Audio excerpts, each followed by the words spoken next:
Bismillahirrahmanirrahim. Assalamualaikum warahmatullahi wabarakatuh, soleh-soleha. Nah, minggu ini kita akan masih melanjutkan materi yang minggu lalu, yaitu tentang apa? That's right, masih tentang recount text.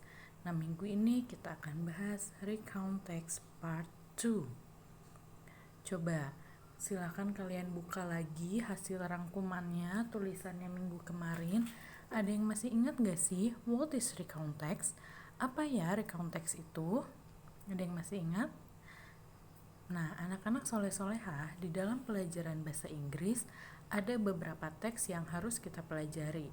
Misalnya ketika kalian kelas 7, kalian sudah belajar tentang descriptive text ya. Masih ingat apa itu descriptive text? Ya, teks yang menggambarkan tentang sesuatu. Nah, di sini di kelas 8 kalian belajar lagi nih teks yang baru, yaitu namanya recount text. Coba ulangi apa cara penyebutannya? Recount text. Once more, recount text. Oke, good. Nah, jika nanti ada pertanyaan, apa sih recount text itu? Kata kuncinya adalah retell. What is retell? Artinya kembali atau mengulang. Tell artinya menceritakan. Berarti recount text adalah menceritakan kembali atau menceritakan ulang suatu pengalaman atau suatu cerita, suatu hal yang pernah kalian alami, yang pernah kalian lakukan. Misalnya kalian menceritakan kembali ketika kalian pernah pergi ke suatu tempat, atau kalian menceritakan kembali pengalaman kalian ketika mengikuti suatu lomba atau menjuarai suatu kompetisi. Ketika kalian menceritakan kembali, itu disebut dengan recount text. Oke, paham ya sampai situ? Nah, selanjutnya, setiap teks pasti punya yang namanya purpose. What is purpose? Purpose artinya tujuan. Nah, contohnya misalnya descriptive text, tujuannya untuk apa? Tujuan dari descriptive text adalah describing about something, menggambarkan sesuatu. Nah, recount text juga punya purpose. Apa purpose-nya? Udah kalian tuliskan minggu kemarin. Purpose-nya bisa ada dua. Yang pertama yaitu to inform, untuk menginformasikan sesuatu. Misalnya kalian ingin memberitahukan jika kalian pernah pergi ke sini. Kalian ingin memberitahukan jika kalian pernah menjuarai ini. Nah, itu misalnya to inform. Atau bisa juga entertain.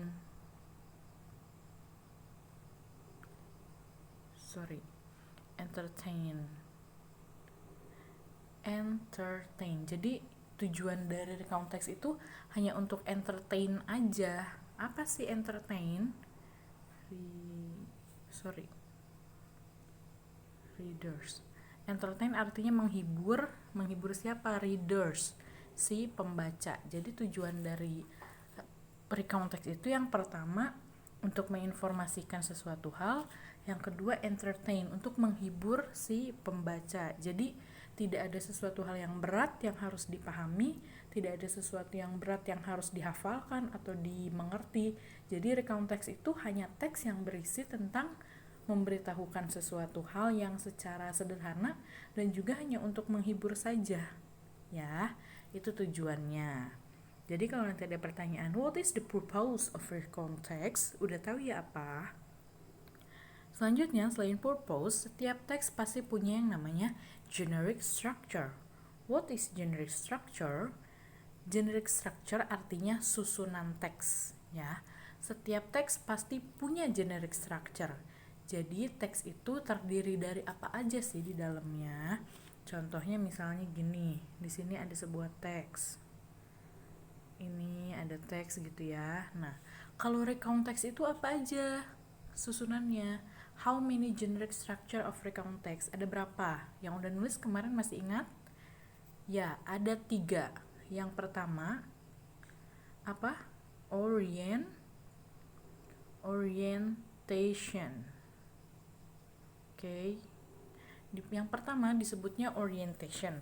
Di bagian orientation ini disebutkan siapa yang ada di cerita tersebut, di mana lokasinya, kapan terjadinya. Nah, itu disebutkan dulu di awal di bagian orientation.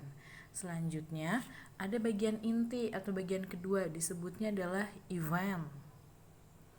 Event artinya adalah runtutan kejadiannya, rincian kejadiannya. Contoh yang kemarin yang pernah kalian tulis yaitu tentang apa? Pergi ke pantai. Di situ si penulis nyeritain di pantai dia ngapain aja, main apa aja, melakukan hal apa aja, dari pagi ngapain sampai pulang lagi ngapain. Nah, itu dijelaskan di bagian event, di bagian runtutan ceritanya ya. Selanjutnya di bagian terakhir ada reorientation. Nah, di bagian ending ini disebutkan apakah si penulis senang dengan cerita itu? Apakah si penulis merasa happy, merasa sad, angry, atau kecewa, atau apa? Biasanya ada disebutkan di bagian akhirnya. Contohnya yang kemarin, si penulis senang gak ketika pergi ke pantai? Coba lihat lagi jawabannya apa ya kira-kira. Lihat lagi ya. Nah, ini adalah generic structure of recount text. Yang pertama ada orientation, yang kedua ada event. Dibacanya event ya, bukan event. Soalnya kalau event artinya bahkan, kalau event artinya bisa kejadian atau acara. Ya, itu. Oke. Jadi kalau misalkan mau bilang sekolah aku mau ngadain acara nih, bukan sekolah aku mau ngadain event, tapi sekolah aku mau ngadain event. Ya. Dan yang terakhir ada reorientation, bagian endingnya. Next. Sekarang Miss punya another example, punya contoh yang lain ya. Di sini udah ada contohnya, udah dijelaskan yang mana bagian orientationnya, yang mana bagian event, yang mana bagian reorientation. Oke, kita baca bareng-bareng dulu ya. Last week I went to the theater. It was the only theater at my town. I had one free ticket to watch a movie. I had no idea about the movie I would like to watch, and I did not know the schedule of the theater. So that I just wanted to come and see if there was any good movie. I parked my motorcycle at the parking area and I walked slowly at the hall of the theater.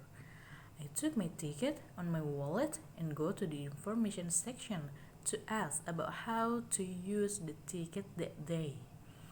Unfortunately, I missed it. The ticket was already expired 2 days before. I went home and I was very disappointed about that. Nah, ini contoh dari recount text. Coba lihat di orientation.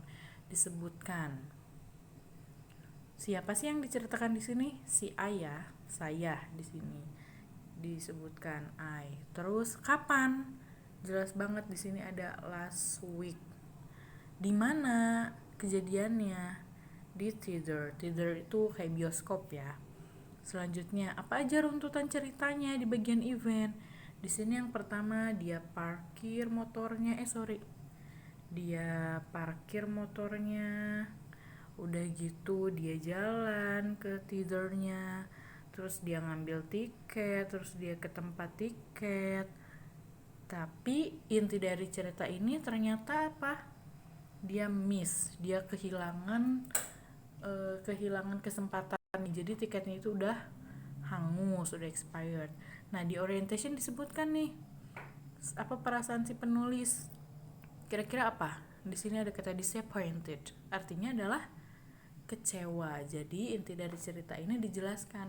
Dia cerita tentang pengalamannya yang pergi ke bioskop sendirian pakai tiket yang udah dia punya, tapi ternyata di ending dia disappointed karena jadwalnya udah angus ya. Itu contoh dari recount text. Oke, my beloved students, sampai situ do you understand?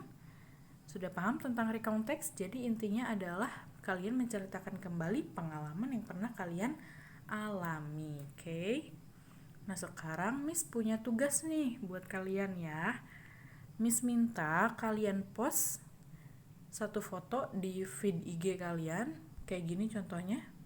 Di feed IG Instagramnya post satu foto, tentang boleh misalnya ketika kalian pernah pergi ke suatu tempat yang gak bisa kalian lupain, atau pernah punya pengalaman apa yang menyenangkan, mungkin misalnya pernah ikut lomba atau juara apa, atau pergi kemana, dan apapun bebas, pokoknya pengalaman yang pernah kalian alami. Lalu kalian tulis caption pakai bahasa Inggris. Di captionnya ya, kalian bikin caption pakai bahasa Inggris. Contohnya kalau Miss kayak gini, Bandung always has a sweet memories, take me back please. Nah, kalian bebas mau quotes misalnya, atau mau apa aja deh, mau nyeritain itu lagi di mana, tapi pakai bahasa Inggris ya captionnya. Nah, ini tugasnya ya, jangan lupa. Oke, rulesnya jangan lupa. Yang pertama, no private club. Jadi Instagramnya jangan di private. Kenapa? Soalnya kalau di private Miss nggak bisa lihat fotonya, nanti nggak bisa dinilai ya. Jadi untuk sementara ini jangan di private dulu IG-nya. Terus yang kedua, tag nama Miss di fotonya, jangan di captionnya. Kenapa? Jadi biar Miss bisa gampang nyarinya, soalnya udah ada di Instagram Miss kalau kalian nge-tag di bagian fotonya. Ingat ya, tag Missnya di bagian foto, nggak usah di bagian caption.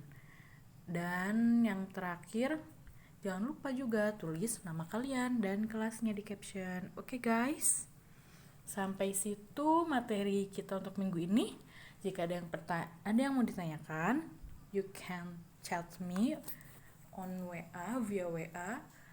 Dan thank you very much Miss, tugasnya. Oke, see you next time. Wassalamualaikum warahmatullahi wabarakatuh.